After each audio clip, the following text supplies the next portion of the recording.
नमस्ते दोस्तों, आज मैं फिर आ गया हूँ आपके सामने एक सच्ची भूतिया कहानी लेकर।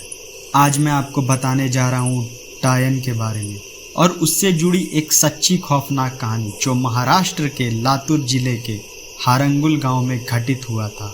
तो चलिए जानते हैं डायन के बारे में। डायन, आप लोगों ने इस वर्ड को तो सुना ही होगा। डायन ना तो चुड़ैल होती है ना तो भूत।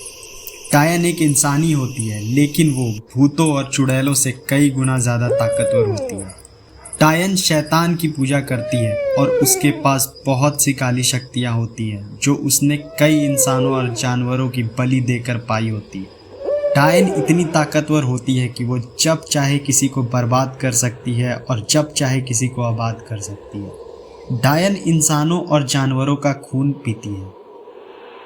महाराष्ट्र के लातूर जिले में मौजूद हारंगुल गांव के बारे में यह कहा जाता है कि यहीं से काले जादू की सबसे बड़ी और खतरनाक परंपरा डायन प्रथा की शुरुआत हुई थी।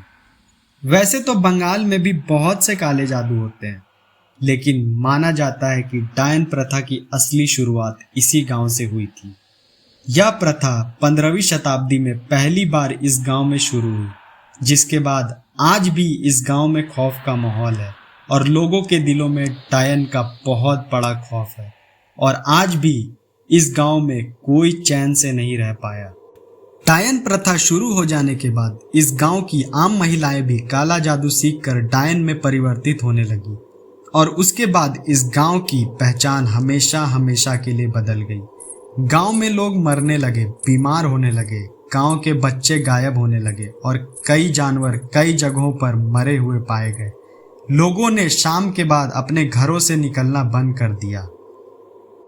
पहले डायनों ने अपने घर के लोगों को शिकार बनाना शुरू किया और फिर देखते ही देखते पूरा गांव उनका शिकार बन गया। अब तक तो काम छुप छुप कर रात के अंधेरों में होता था, लेकिन अब वह दिन के उजालों में भी नहीं रुक रही थी। जवान लड़के डायनों के पेड़ के आसपास मरे हुए लटके पाए जाते थे। पहले डायनें जवान लड़कों को अपने प्रेम जाल में फांसती थी, फिर उनके साथ शारीरिक संबंध बनाती थी, फिर उनके खून चूसकर अपनी प्यास मिटाती थी। साथ ही में वे जवान लड़कों के रक्त का इस्तेमाल तांत्रिक सिद्धियों को प्राप्त करने के लिए करती थी। यह सब होने के बाद गांव वालों का गुस्सा 7वें आसमान पर पहुंच गया। लोगों ने डायनों को पेड़ में बांधकर जिंदा जलाना शुरू कर दिया। मरते मरते डायनों ने कहा कि वे लौट कर जरूर आएंगी और अपना बदला जरूर लेंगी। इस घटना को हुए कई साल हो गए, पर आज भी इस गांव के लोग बहुत सी चीजें डर के मारे नहीं करते हैं, जैसे पेड़ों पर कील ठोकना, पेशाब करना, थूकना या रात को पेड़ों के पास सोना, क्योंकि ये सब चीजें करने से डायनें वापस आ जाएंगी, ऐसा उनका मानना है। महाराष्ट्र में लोगों का मानना है कि आज भी इन डायनों की आत्माएं लोगों को आकर्षित करने की कोशिश करती हैं। अब वो पहले जितनी ताकतवर नहीं रही कि सीधे तौर पर किसी को नुकसान पहुंचा सके, पर जो कोई भी इनके जाल में फंस जाता है उनका बहुत बुरा हाल होता है। तो यही थी मेरी भूतिया कहानी, और अगर आपको ये सच्ची भूतिया कहानी अच्छी लगे तो please like and subscribe my channel.